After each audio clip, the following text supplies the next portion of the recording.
deste episódio: Experiências de Pai e Filho 2. O drone. Toda a gente sabe que eu tenho alguma pancada por gadgets, não é? Maquinetas. César, também tens pancada por maquinetas. Ui, Falámos sou doido. Não gostas é de fio. Fio não gosto, mas maquinetas. Maquinetas sim, não é? E quanto mais improváveis, melhor.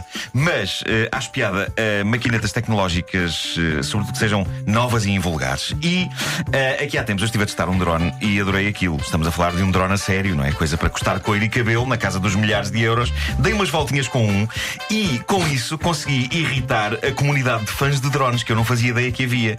Mas eles ficaram danados por um tipo como eu, sem experiência de drones, ter testado um. Eu li coisas extraordinárias em fóruns de fãs de drones, do género são pessoas como esta que dão mau nome aos drones. É uma acusação grave. Portanto, tu não podes experimentar um drone? Não, eu não tinha percebido que é um tema delicado. Tens de ter o quê? Tens de ter breve de drone? Não, eu acho que nenhuma pessoa que faça programas de rádio e TV e que diga umas piadas tem o direito leviano de tocar num drone. Ok? Não pode ser. Porque um drone é uma coisa séria.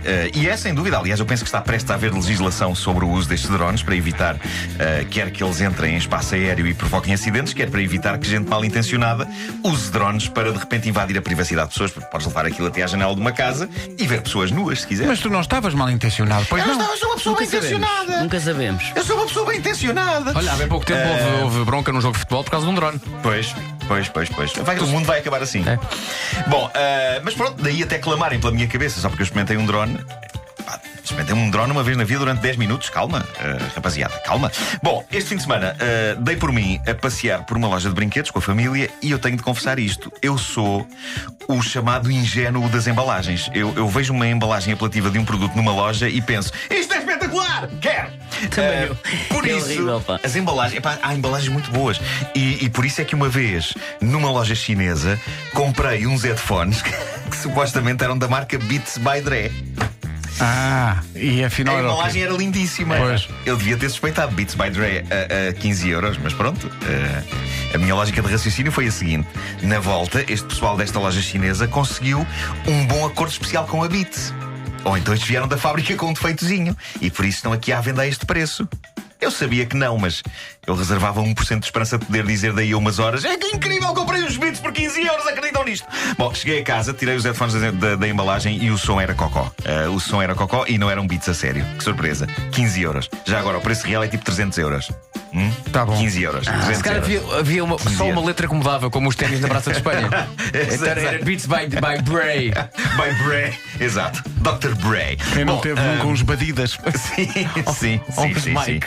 Bom, voltando ao que sucedeu este fim de semana, eu tinha adorado aquela minha experiência com um drone emprestado e desde essa altura que eu ando a pensar: eu adorava ter uma coisa daquelas. Mas depois eu penso o seguinte: o equilíbrio entre o preço que aquilo custa e a utilidade que lhe vou dar, algum desnível, não é?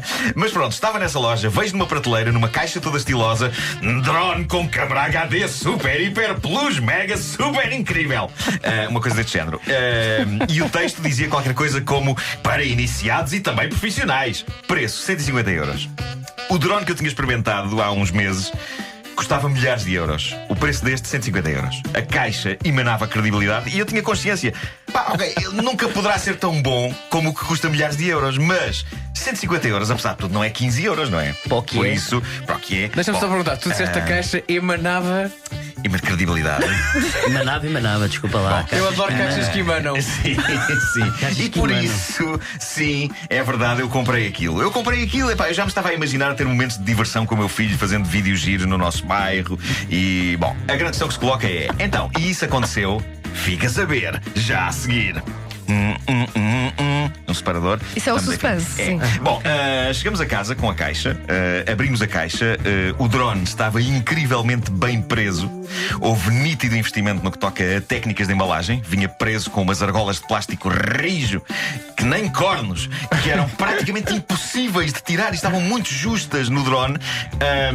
Devo aqui confessar que eu parti uma tesoura de peixe a tentar. É melhor. É o que se deve usar. Eu acho que é o que se deve usar. E depois constatei que a única maneira de conseguir tirar aquilo era serrando as rijas argolas de plástico maciço com uma faca de serrilha. com todo o cuidado para não danificar o aparelho. Pá, e eu suei Estragaste para um ser faqueiro delicado. de mais de 550 euros. Eu acho que a faca ficou gasta. Mas consegui partir esses aros de plástico e então delicadamente puxo o drone da caixa e é nesse ato delicado de extrair o aparelho que eu sinto algo estalar. Crack! Era só a câmara. Era só a câmara. A câmara HD hiper, ultra mega super plus, câmara. No ato de extrair o aparelho da caixa, a pequena e delicada câmara ficou com uma racha a meio. E sublinho bem este ponto: o drone ainda não tinha voado. Não tinha nem voado nem aterrado. E a câmara já estava com uma racha. E eu pensei, pronto, coisas que acontecem. Não há de ser isto que vai impedir o drone de filmar. É só uma rachinha. Bom, Eu gosto do teu incrível otimismo. eu sou super otimista. Sejam quais forem os obstáculos que aparecem. Claro. Bom, eu estava super entusiasmado e levei a traquitana para o exterior, acompanhado pelo meu filho, que estava maravilhado. Eu emanava entusiasmo. O meu filho estava maravilhado com a segurança que eu demonstrava com aquele equipamento formidável, aquele avanço tecnológico de monta. Então, pouso aquilo no chão, consigo ligar, as hélices do drone arrancam e é espetacular. Ele ainda está pousado no chão, as hélices todas. E meu filho. E pronto. E eu nesse momento empurro lentamente no comando a alavanca de levantar voo. O que acontece? O drone levanta, automaticamente voa para a esquerda, aterra numa zona de mato alto. Eu deixo de o ver, ouço apenas as hélices a fazer aquilo que me parece ser o efeito de um cortador de relva, o que não é definitivamente uma das funções que se pede a um drone. Caso tenham dúvidas, aquilo não é para estar no chão a cortar relva, é para estar lá em cima no ar. Só que o meu estava no meio de mato, folhas a voar em várias direções. Eu tentei não perder o interesse do meu filho, por isso disse-lhe com o ar mais convicto que consegui: estás a ver, filho, está a cortar a relva, isto faz tudo. Isto. Fui tentar catar o drone no meio do mato, constatando que não sabia como parar as hélices e arriscando ficar sem dedos. Desliguei o comando, pus o comando em off e aquilo continuava no meio das folhas. A dada altura parou. E parou porquê? Parou não porque eu tenha conseguido parar. A natureza é que o parou. Porque havia tantas folhas enroladas à volta das hélices que os mecanismos encravaram todos. Seguem-se minutos a catar folhas compridas dos mecanismos. Está bem, mas espera. Parecia esparguete enrolado à volta de um garfo. Mas imagens incríveis. Não. Isso foi depois. Depois peguei num cartãozinho SD que aquilo tinha dentro. E foste ver Fui então ao computador e dizia: não é compatível com este computador. Bom, segunda tentativa, pensei: tenho de afastar então o drone das ervas. Pus o bicho em andamento, respirei fundo, os olhos do meu filho postos em mim. É agora que vais pôr a voar, não é? E eu respondi: claro, e já estou a suar já. As hélices giram a toda a velocidade e o meu dedo treme em empurrar a alavanca de levantar voo. Tem de ser muito devagarinho. Então que o drone levanta e de imediato voa a toda a velocidade para o lado direito, bate com toda a força contra o muro, a câmara salta e desfaz em bocados e acabou o drone. Vida curta, coitado. Acabou o drone. 150 euros também gastos. Eu podia ter feito o seguinte. Olha, vai trocar por uma camisa. Sabes o que é que eu podia ter feito? Eu podia ter pegado em 150 euros, não é?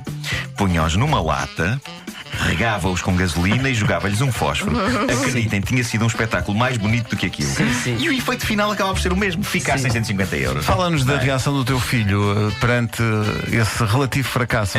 Bom, eu tive que lhe dizer a verdade, não é? Disse-lhe: Pedro, vamos ter uma conversa muito séria. O drone morreu. O drone faleceu. O drone. Já não está internado? O drone foi para junto do avô. Não, pé do avô. Mesmo o avô lá em cima. Eu não quero isso. Não quero aqui. O meu pai mandou o drone outra vez. Eu não quero isso. Bom, a grande lição é a seguinte: versões de 150 euros de coisas que custam milhares de euros nunca serão tão boas como as coisas que custam milhares de euros, ok? Sim. Eu admito que aquele drone pudesse funcionar em determinadas condições que eu passo a dizer. Poderia funcionar num mundo feito de nuvens e algodão doce. Quando isso acontecer, quando houver casas feitas de marshmallows e pavimentos em gomas, aí este drone de 150 euros é um negócio do caraças. Maldito mundo com as suas ervas altas e as suas construções em cimento e pedra.